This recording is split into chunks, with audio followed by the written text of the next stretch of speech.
Abacuque 3:2, diz assim a palavra de Deus: ouvi, Senhor, a tua palavra, e eu temi. Aviva, ó Senhor, a tua obra no meio dos anos, e faze-a conhecida no meio dos anos. Na tua ira, Senhor, lembra-te da tua misericórdia. Amém e amém. Eu quero falar um pouquinho sobre avivamento aqui essa tarde. E eu quero começar dizendo que a Bíblia, do Gênesis até o Apocalipse, ela fala sobre avivamento. E avivamento na Bíblia tem a ver com o retorno do homem para com Deus. Uma pessoa está avivada quando ela está mais próximo de Deus, e ela está fria quando ela está mais distante de Deus. Avivado é quem está junto, ligado, entrelaçado, intimizado com Deus.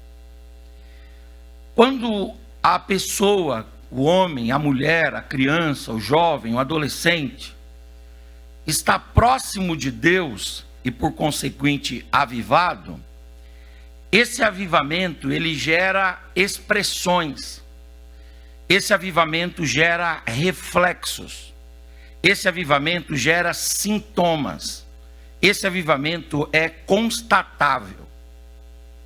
Ao longo da história, vários doutrinadores tentaram definir qual a maior evidência de um avivamento, qual o maior sintoma de uma aproximação do homem para com Deus. O que é que diagnostica, o que é que comprova, o que é que atesta, o que é que torna verossímil essa verdade de que a pessoa está avivada? O que é que torna isso uma realidade, uma verdade? E ao longo da história, muitas respostas têm surgido. E às vezes, algumas pessoas passam a acreditar que o avivamento, ele vai ser evidenciado apenas por uma forma, de um modo, com uma característica. Mas a verdade é que ao longo das Escrituras, nós percebemos o avivamento sendo demonstrado em diversos sintomas. Então, quais são esses sintomas do avivamento? Primeiro, avivamento, ele é demonstrado por meio de conversões. Quando uma pessoa, 2 pessoas, 3 pessoas começam a se converter a Cristo, quando essas pessoas começam a abandonar o mundo e vir para a igreja, aceitar Jesus e ter a sua trajetória mudada, a partir dali nós estamos vendo um avivamento. Avivamento é conversão. Quando a pessoa se converte, ela vive o avivamento. E quando a igreja, ela pode testemunhar essa conversão, essa igreja que está sendo um palco, que está sendo um cenário, que está sendo um ambiente de muitas conversões, essa igreja também está vivendo o avivamento. Quando nós temos escassez de pessoas aceitando Jesus, isso não é um bom sinal. Quando nós fazemos o apelo e as pessoas não respondem ao nosso apelo, à nossa provocação, ao nosso chamamento, quando as pessoas não respondem à nossa pregação, ao nosso ensino, aquilo que nós falamos e não há conversão, isso não é um bom sinal. Mas quando há conversões, aqui está demonstrado o avivamento. Avivamento é conversão e conversão é avivamento. O avivamento, ele também pode ser demonstrado através de curas e de milagres. Quando acontecem curas, quando acontecem milagres, quando acontecem libertações de doenças, sejam doenças físicas, sejam doenças emocionais, sejam doenças mentais, sejam doenças espirituais, quando acontecem curas no meio da igreja, aquela pessoa recebe o avivamento, e a igreja, a família, o grupo, o irmão, quem esteve presente, vivenciou aquele ambiente de cura, também pode dizer: aqui tem cura e aqui tem milagre, logo aqui tem avivamento. Porque cura e milagre desdobram de avivamentos. Isso ao longo das escrituras sagradas. Se nós fôssemos citar aqui, são inúmeras as passagens de que as pessoas, ao serem curadas, ao serem libertas de algum mal físico, emocional, espiritual, algum mal mental, quando essas pessoas são curadas, ao longo das escrituras nós percebemos que as curas e os milagres evidenciam avivamento. O nosso ambiente tem que ser um ambiente de cura. O nosso ambiente tem que ser um ambiente de milagres. O nosso ambiente tem que ser um ambiente de manifestações sobrenaturais de Deus. Porque foi assim que a história da igreja se constituiu, através de milagres. Milagres, é claro, comuns, como a vida, o ar que respiramos, a nossa disposição de ir, vir, permanecer, a nossa capacidade de trabalhar, de nos relacionar. Sim, mas nós estamos falando desses milagres que têm a ver com a graça geral, com a revelação geral. Esses milagres, eles têm a ver com a chuva que cai sobre justos e injustos. Eu não estou falando deste nível apenas de milagres. O avivamento tem a ver com curas e com milagres que transcendem a medicina, que transcendem o limite do corpo, que transcendem o limite da ação medicamentosa no corpo, ou que transcendem o limite do tratamento terapêutico no corpo. É quando a medicina desengana, os remédios não fazem efeito, o organismo próprio não consegue reagir, e o tratamento terapêutico, por mais evoluído que seja, não consegue curar, que vem a cura. É nessa cura que é um milagre que está a manifestação de Deus através do avivamento. O avivamento é cura e milagres. Avivamento tem a ver também, ao longo das escrituras, com pessoas que são libertas de Satanás e dos seus demônios.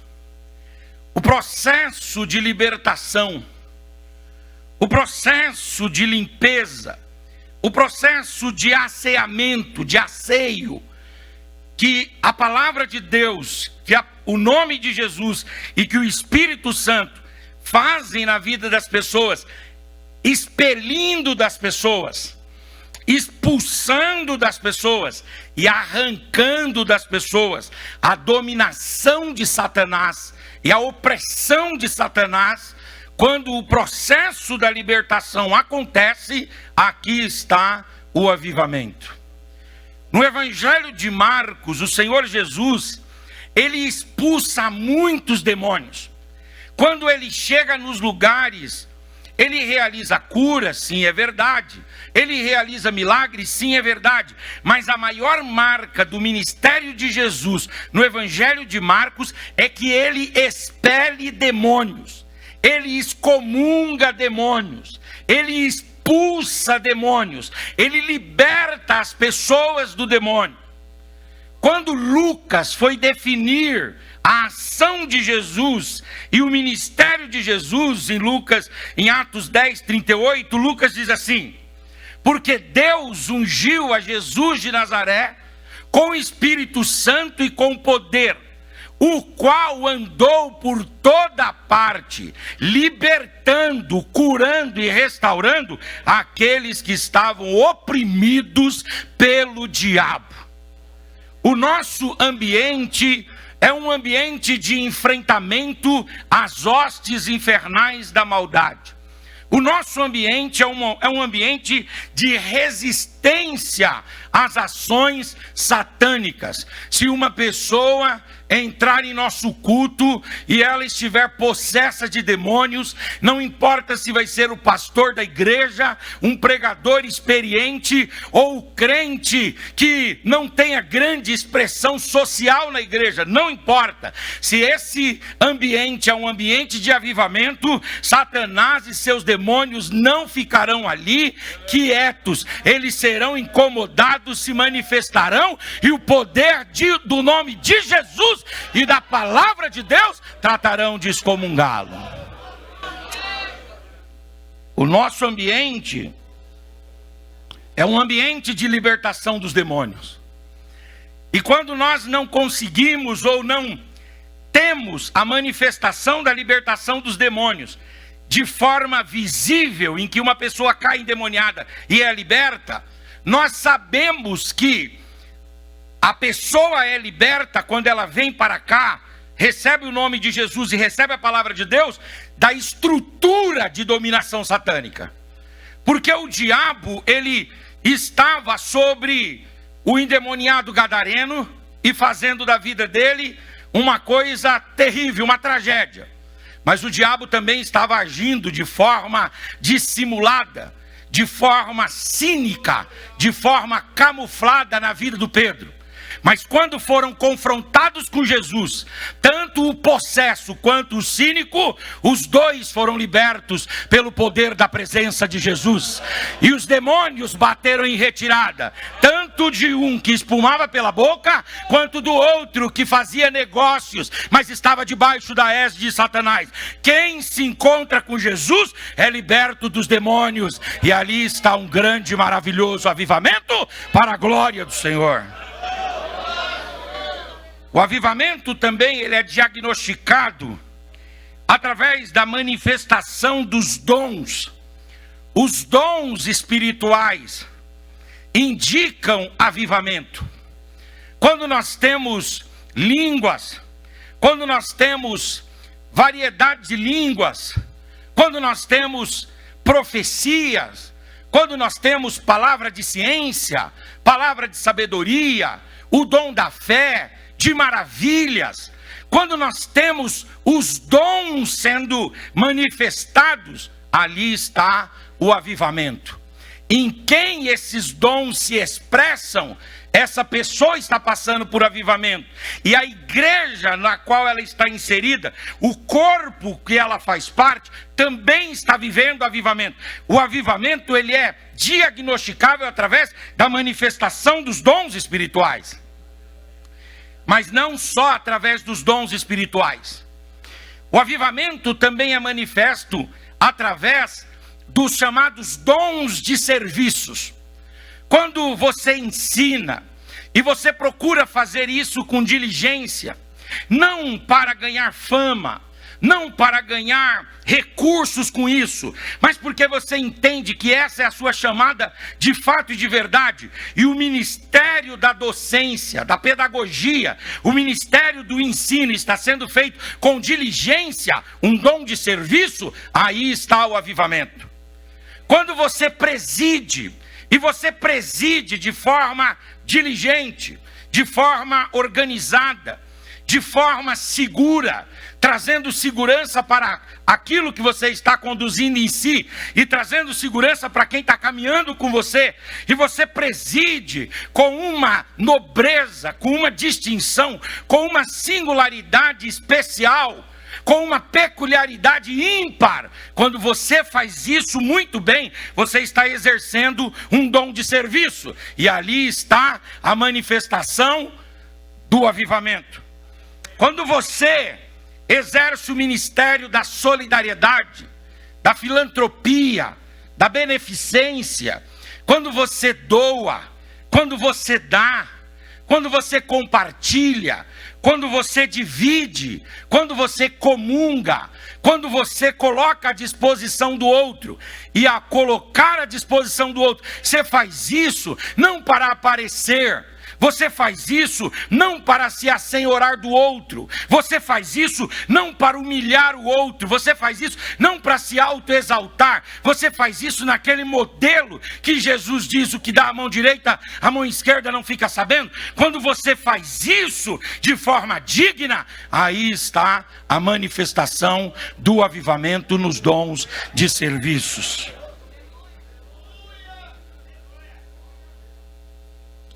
O avivamento ainda é manifestado através da restauração doutrinária e bíblica.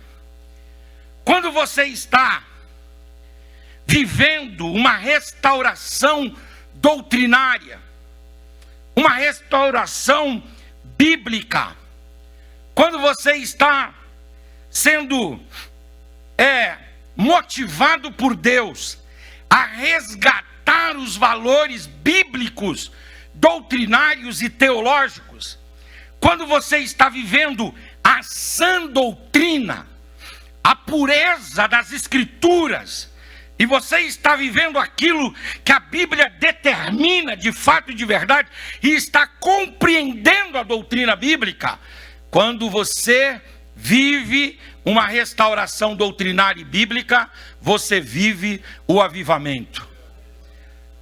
Paulo disse para Timóteo: você pregue, mas você pregue com doutrina, e você ensine aqueles que você tiver a oportunidade de ensinar.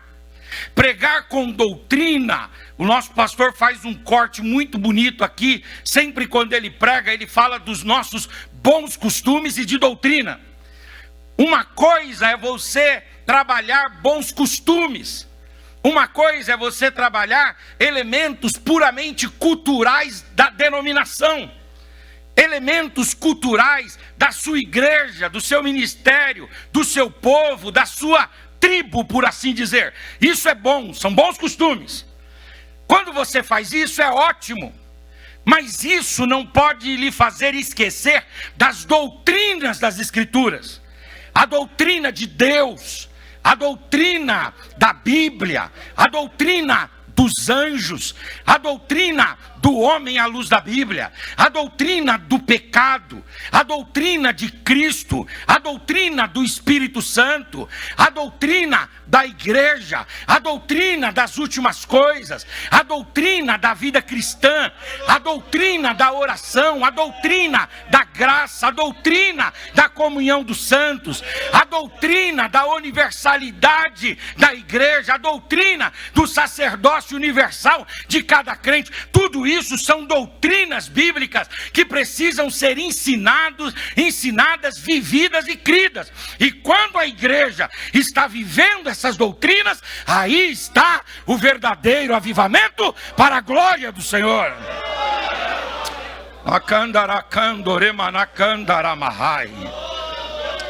Enquanto nós tivermos pessoas nos nossos seminários, na escola bíblica dominical ou no culto de ensino de nossas igrejas, que já estão há um tempo andando conosco, mas que ainda não conseguem distinguir Yahvé de Alá, Jeová de Alá, e que acham que os deuses são todos iguais, e que o importante é ter um Deus e está tudo bem, e Alá é tão Deus quanto o nosso Deus. Enquanto nós estivermos assim, estará nos faltando avivamento. Mas quando nós olharmos para a Trindade, da forma singular que ela é, o único e verdadeiro Deus, poderoso, glorioso, extraordinário, digno de adoração, Criador de todas as coisas, o dono dos céus e da terra, dono da nossa vida, e que tudo é para a glória, honra e louvor dele. Quando tivermos essa compreensão, aí estará o verdadeiro avivamento.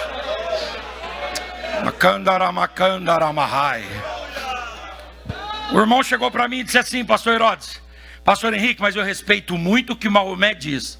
Aí eu disse: tudo bem, você pode respeitar, mas você respeita ele como o quê? Aí ele falou assim: como um profeta mesmo, pastor. Ah, lá é Deus. Calma aí, pastor, né?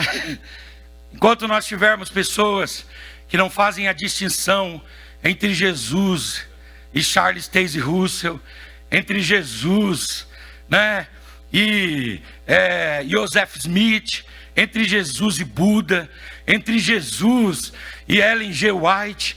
Esses dias eu estava ouvindo um desses expoentes teólogos aí da mídia, e ele estava falando que nós, cristãos protestantes evangélicos, prestamos um desserviço quando resistimos os adventistas, porque nós consideramos Cristo como nosso Deus, e eles consideram Ellen G. White como a grande profeta, e eles estão certos.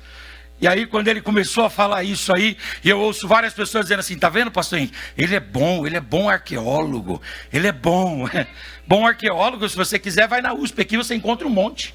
Só você ir na USP, lá você encontra bons geólogos, bons arqueólogos. Se quer encontrar bons filósofos, vai lá no Lago São Francisco, você encontra um monte lá. Aqui o que prevalece é a pureza das sagradas escrituras. Lamacandaramahai. Aleluia. E quanto mais próximo da restauração doutrinária e bíblica uma igreja estiver, uma pessoa estiver, mais próximo do verdadeiro avivamento ela estará. Nós somos o povo da Bíblia. Levanta a Bíblia aí, por gentileza. Lamacandaramahai. Nós somos o povo da Bíblia, o povo das sagradas escrituras. Ela é o nosso código de vida, de fé, de ética, de restauração, aleluia, de sentido para a nossa existência. É a Bíblia. Por ela cremos e por ela vivemos, e por ela estamos dispostos a morrer, se necessário. É pela Bíblia. O avivamento, ele se evidencia também de outra forma. Ele se evidencia através do batismo no Espírito Santo, que é demonstrado em línguas estranhas. Nós temos uma tese que diz assim: uma pessoa que nunca falou em línguas estranhas pode ter sido batizada no Espírito Santo? E aí cria-se uma celeuma na mente de alguns irmãos, porque acham que pode. E por quê? Porque estão ouvindo o teólogo A, o doutrinador B, o fulano, o ciclano e o beltrano. Tudo bem. Quando nós lemos Lucas em Atos dos Apóstolos, nós percebemos na teologia de Lucas que todos aqueles que foram visitados pelo poder de Deus e que foram batizados no Espírito Santo, falaram noutras línguas. Pode ser que eles falaram em uma língua que tinha correspondência no mundo, chamada de xenolália. E pode ser que eles falaram numa língua que não tinha correspondência idiomática no mundo, chamada glossolalia. Mas que para eles aquela língua sempre foi um mistério, sempre foi um mistério. Pode ser que ele fale variedade de línguas, pode ser que ele fale línguas apenas, pode ser que ele tenha interpretação de línguas, mas o que ele parte, o princípio que ele parte é que aquela língua é estranha, é desconhecida para aquele que está falando, e isso demonstra o avivamento. Nós precisamos, irmãos, nesses últimos dias, buscar o avivamento de Deus através do batismo no Espírito Santo. Talvez você já é batizado no Espírito Santo. Quantos são batizados no Espírito Santo aqui?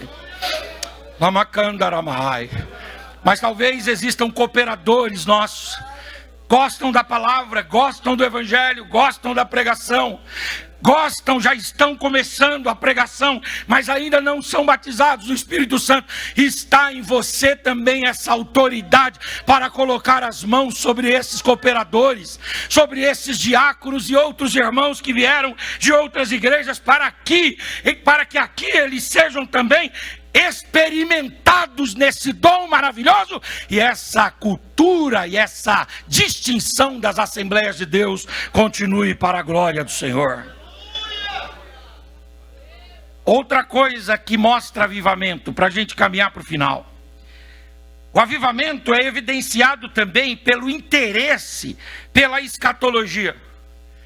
A escatologia, ela geralmente é ignorada. Quando que a escatologia é ignorada? Quando que nós somos indiferentes para ela? Quando que não faz diferença se Jesus virá ou não? E nem como ele virá, e nem como deixará de vir. Quando que nós estamos dando de ombro para a escatologia? Quando estamos mundanizados. Estamos cheios de propósitos. Estamos tais quais um polvo, agarrados com os nossos tentáculos nesse mundo, e não queremos largar esse mundo por nada. O nome disso é mundanização.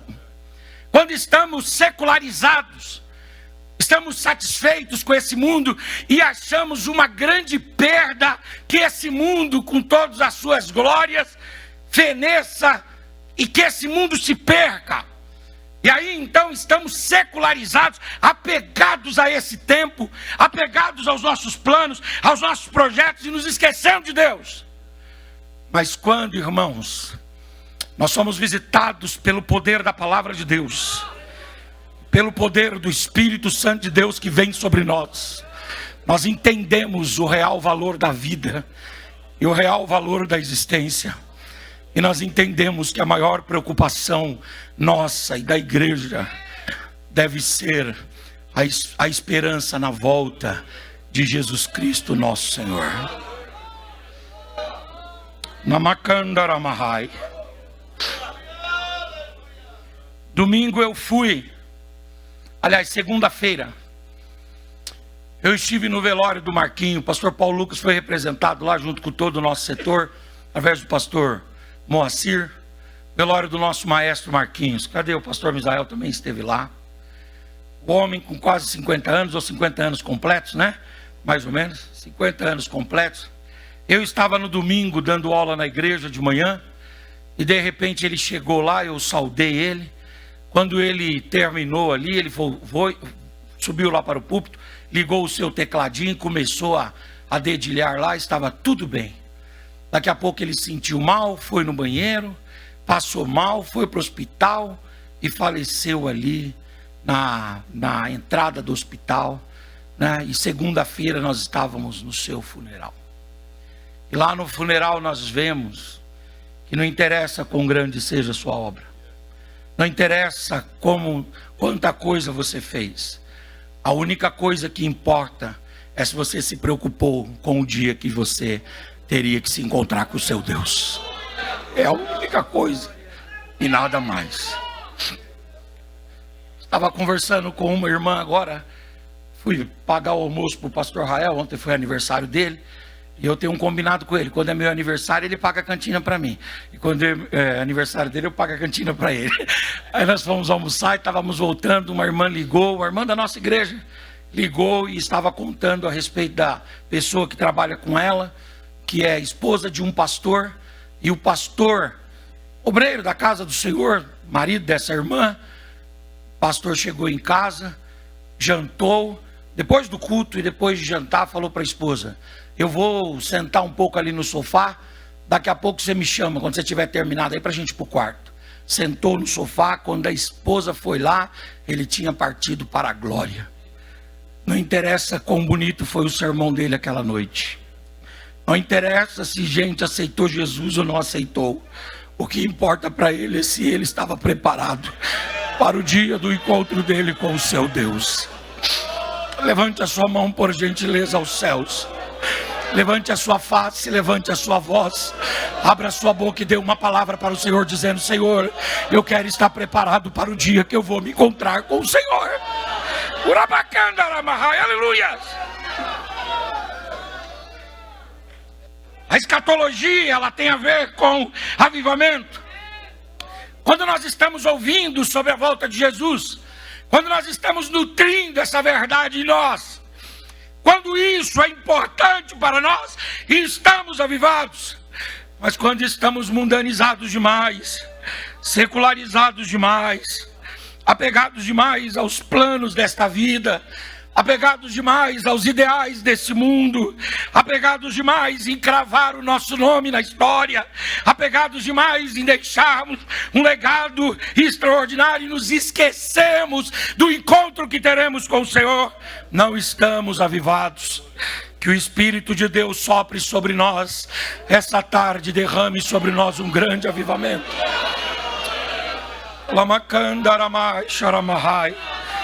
Um avivamento tão poderoso, tão glorioso, tão extraordinário, que nos faça desejar os céus, que nos faça sonhar com o dia da vinda de Jesus, que nos faça sonhar com o dia que com grande voz de arcanjo e com grande trombeta de Deus, nós ouviremos o nosso nome e o Senhor dizendo para cada um de nós: amada minha, noiva minha, levante e vem, levante e vem.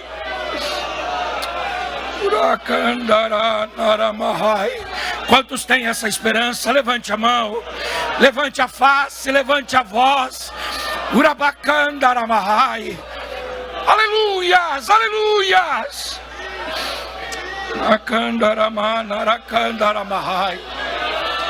Larabacandaramahai. Uracandoremanaracandaramahai. Urabacandaramahai. Aleluias.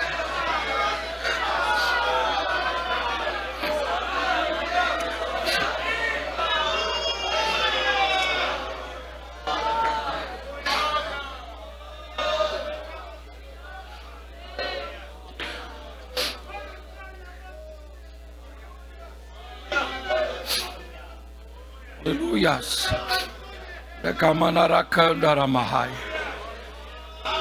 Prepara-te, ó Israel, para encontrares com o Senhor teu Deus. Esta é a palavra que ecoa sobre nós. Estejai preparados, estejai prontos. Isso deve tomar a nossa mente, isso deve tomar o nosso coração. Isso é avivamento. Em último lugar, avivamento é evidenciado através de uma vida piedosa, no sentido moral, no sentido social. Quando a igreja tem uma vida piedosa, uma vida de valores do reino de Deus, uma vida de valores tão significativos que demonstre, ou que esses valores demonstrem que estamos vivendo à luz do sermão da montanha, então aí está o grande avivamento. Uma vida piedosa, no sentido moral e no sentido social. Como é que nós obtemos esse avivamento, para finalizar? Tudo bem, eu quero esse avivamento que ele é marcado por inúmeras coisas. Como é que eu faço para ter esse avivamento em mim? Como é que eu faço para abraçar esse avivamento? Eu quero, com toda humildade aqui, dar alguns conselhos. São conselhos de um jovem pregador. São conselhos de um irmão de todos vocês e irmão do meio aqui. Então a primeira coisa é, se queremos de fato um avivamento, devemos nos sentir insatisfeitos com o nosso estado atual. Nós precisamos nos sentir insatisfeitos com o que nós estamos tendo agora. Certo teólogo disse que a alma satisfeita é uma alma estagnada. A alma satisfeita, ela para de buscar. A alma satisfeita, ela para de procurar. A alma satisfeita, ela é estagnada. E água parada junta mosquito da dengue. Água parada junta uma série de contaminações. E uma pessoa, uma alma parada também vai juntando um monte de entulho sobre ela. Por isso, se nós quisermos de fato experimentarmos um grande avivamento de Deus, que olhemos para nós mesmos e digamos para nós mesmos: eu não estou satisfeito com o que eu tenho vivido com Deus e com a palavra de Deus. E diante da sua insatisfação, a mão de Deus agirá na sua vida e derramará um grande avivamento em você. Fala para o seu irmão aí, quanto aos bens, você deve estar satisfeito. Diga para ele: quanto aos dons, você deve estar satisfeito. Mas quanto à presença de Deus, você sempre deve estar inquieto. Sempre inquieto. Sempre na esperança de encontrar um pouco mais. De receber um pouco mais. De ser visitado um pouquinho mais. E de ter o Senhor mais plenamente dentro de nós. Amakandaramahai.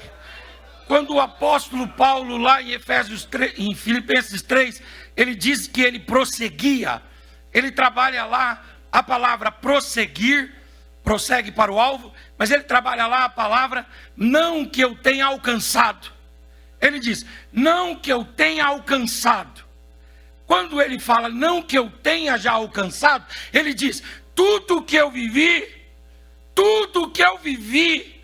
não foi suficiente, porque eu ainda estou perseguindo e prosseguindo para a soberana vocação de Deus em Cristo Jesus, que é um conhecimento poderoso e extraordinário do Senhor. Fala para o seu irmão, não fica satisfeito. Deus quer ver você inquieto. Deus quer ver você inquieto. Deus quer ver você agitado. Deus quer ver você, aleluia, se movimentando. Deus quer ver você buscando.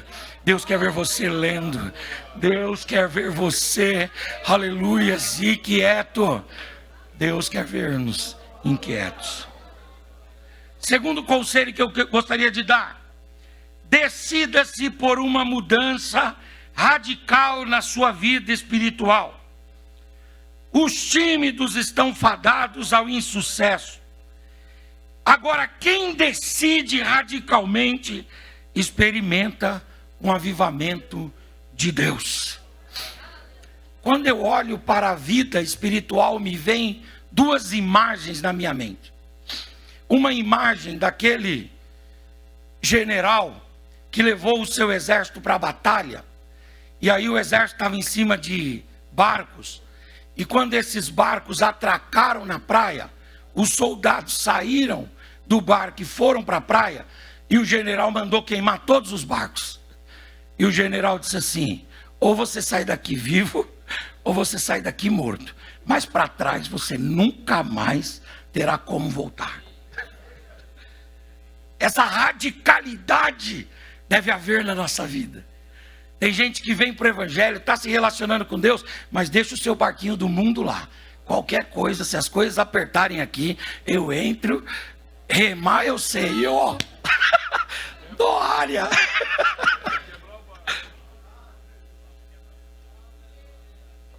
Fala para o seu irmão aí, tem que quebrar o barco. Diga para ele, tem que quebrar o barco. Põe fogo nesse barco aí. Põe fogo.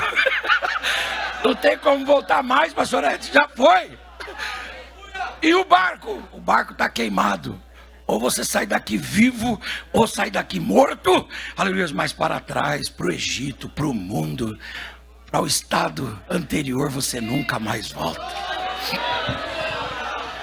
E uma última imagem que eu tenho na minha mente, quando eu vejo a respeito dessa radicalidade que nós devemos ter na vida cristã, é a imagem do chamado que Elias faz na vida de Eliseu. Que Elias joga a capa sobre Eliseu, e aí o Eliseu fala assim: deixa eu beijar meu pai. O Elias fala, vai. Ele vai lá, beija o pai. Depois ele trabalhava com juntas de bois, e ele tinha arados. O Eliseu tinha arados. E ele estava na 12ª, quer dizer, ele já estava na 12ª. Ele tinha trabalhado naquele dia já com 24 bois, né? Ele tinha trabalhado com muitos bois naquele dia, tinha arado um campo enorme, e a atividade dele era essa, ele era bom agricultor. E aí quando o Elias joga a capa sobre ele, o Elias fica olhando para ele e diz: vamos ver a reação desse rapaz. O que ele vai fazer com os aparelhos dele de arar a terra? Com o disco de arado. Vamos ver o que ele vai fazer com o disco de arado. Ele dá um beijo nos pais. Depois ele pega toda a parafernália dele, joga tudo aquilo no meio do campo que ele tinha acabado de arar, e ele põe fogo, pega a capa de Elias, joga nas costas e diz: para esse lugar aqui eu nunca mais volto. Eu vou viver o que Deus tem para mim.